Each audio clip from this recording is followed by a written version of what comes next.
Mr. Ranatunga, what's happening right now? The public at large are purely blaming this as a cause of nepotism. What are your thoughts on this? I will say arrogance. I will say cocky. I think after the mandate they got in 2000 or 2019 and 2020, after given so many promises by the president and the present prime minister and the ministers, they were promising a lot of things to get the vote. And this is the result. And ultimately, they couldn't fulfill what these people needs. These are not the high-end ones they are asking for. They are asking for milk powder for their children. You just imagine if I have a child who is about 3-4 years, if I can't provide a cup of tea or a glass of milk, what sort of father I'll be? So those are the things these people didn't realize. I think after they got the mandate in 2019 to the president, it's almost like 6.9 million. And after that, they went on to the parliament election. They got a mandate, but they couldn't get 2/3. What they did, they got told a couple of weak, I will say weak people who can be bought over. And after that, they got 2/3. So they changed the constitution. 19th Amendment, they change it to the 20th Amendment, where they will allow foreign passport holders, like dual passport holders, to come to the parliament. That's purely done to assist Mr. Basil Rajapaksa, who is the brother of the president and the prime minister. And with the family, they messed up everything. That's what, in short, I can say that. But even as a nation is calling for them to resign, they're simply refusing to resign. Can they do that? Constitutionally, I don't know what is the general ruling or the concept. But as a person, like if the entire country, 6.9 million voted for him, I think more than 6.9 million are asking him to step down. If I was the president, I could step down. Ultimately, it's not their power. Even if you go through the last 2 days in parliament, the people who are in power, they talk about how they have the power, how they can hold the power. Go to the opposition, they are talking about how they can get into power, how they can crown a government. That is not what we need at the moment. We need people to discuss the matters, try to come with a solution, maybe speak to our neighboring countries like the friendly countries and try and go for a solution. Without doing all these things, we don't have a cabinet. It's a chaos. I think if this is a president and the prime minister who can't appoint a cabinet, the cabinet resign. And unfortunately, the prime minister and the president doesn't want to resign. That's the exact thing. A couple of ministers said in the parliament yesterday. So it's all about hanging into power for them. At the same time, Sri Lanka is quite literally drowning in debt. And one of the main issues for debt is we've had excessive borrowing, especially from countries like China. What are your thoughts on this, Mr. Ranatunga? I personally felt like we ran the government from 2015 to 2019. We never had a problem. We never had a problem to about, we'll say, milk powder or gas or the petrol or diesel. Like we could cut down on, we could bring the petrol price down. Then we came with a solution for the petrol and diesel. The problem I see, they could have gone to the IMF. I'm not, tell you honestly, I'm not expert on the finance matters, but I know for little and I heard some of these experts talking. They should have gone to the IMF and discussed with IMF. The problem with IMF, they don't allow you to use the money you want. It is all about if they are going to do it for development, there should be transparency, which these people doesn't like. And I personally feel they were addressing too many things, trying to build highways, trying to build ports, trying to build airports, rather than use the money for essential items for the people. I thought they were very comfortable and the people were keeping quiet for almost 2 years. But it came to a stage where all these people came into the road. These are not the political guys came onto the road. Even so far, tell you honestly, I haven't gone to the road. I'm not in the parliament, but still I support these people. But the people, the middle class families, lower middle class families, some of the high end families, without interfering, they just came up to the road with a black flag or the national flag. And there are elements where they are trying to jeopardize this by using little thuggery on these things.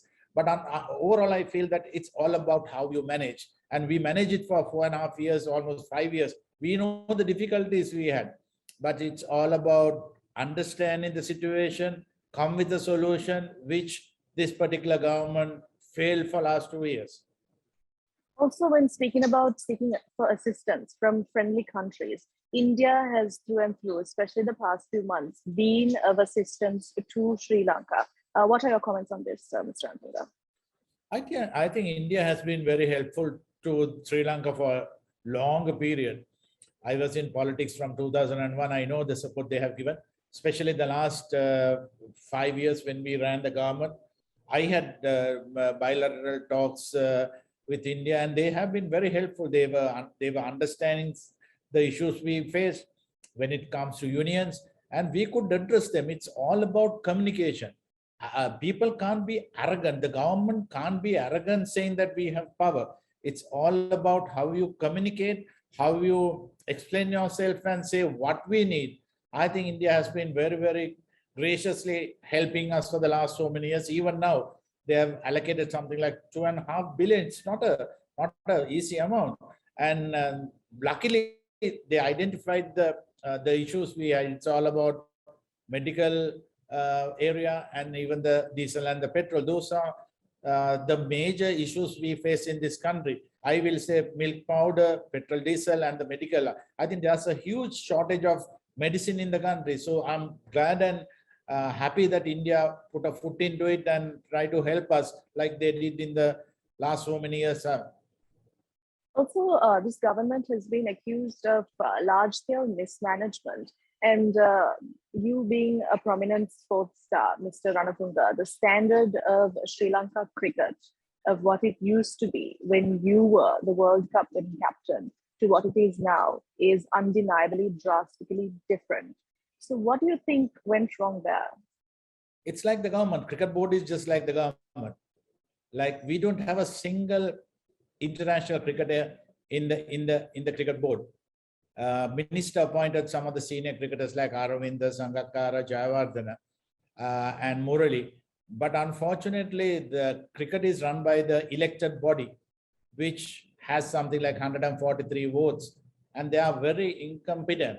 And they have been cheating the cricket board. They have been earning a lot of money. I will compare the government with the Sri Lankan cricket board.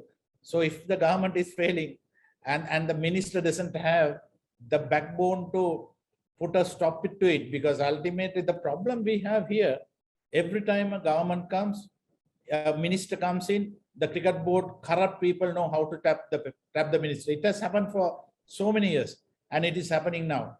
And we went on openly, we went and told him how to handle these things, but they don't want to listen to us. Unfortunately, I will say the cricket went to this level after 2015. This particular guys who has been running for almost like 7 to 8 years have been having a tamasha, spending a lot of money, traveling on cricket board money, and ruining cricketers. Just imagine, we have produced something like 8 or 10 captains in this short period.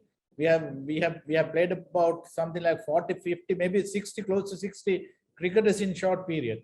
So that means that you are not practically you are not able to know how you can handle a team. And that is the same thing happening with the government. Also, Mr. Ranatunga, as a sports star and as a public figure who is not only known here, but also across the world, you have voiced your concerns regarding and your support rather for the people's-led protests that are happening right now. And from what we see now, a lot of youth, the younger generation, is voicing their anger and their frustration on the streets, while some try to disregard this as this is something politically motivated. What is your message to the young generation that is taking to the streets right now? I think it's not politically motivated. That's a wrong concept given by the government. These are the people I know. They have never been into political parties. They came out to support this movement, because this movement started on the Facebook or maybe social media. And I came from Batticlo a couple of days back, and every city, every small town, I will say, which has about maybe 10 shops or 10 small boutiques, there are people, about 50 people with a black flag or a national flag. So that means the entire country, middle class, mainly the middle class, for the first time they came out. Unfortunately, there were riots involved. I don't know whether this is done by the government or different people. I heard a lot of arguments in the parliament last couple of days.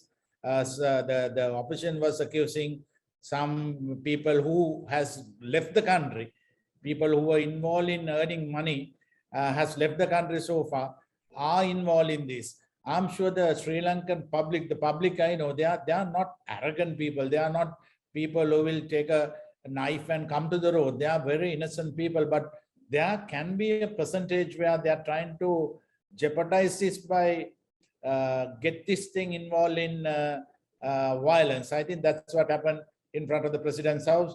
Just imagine, there's a guy who came in front of STF and police, burn a bus. So there has to be something wrong. So far, they couldn't find a person.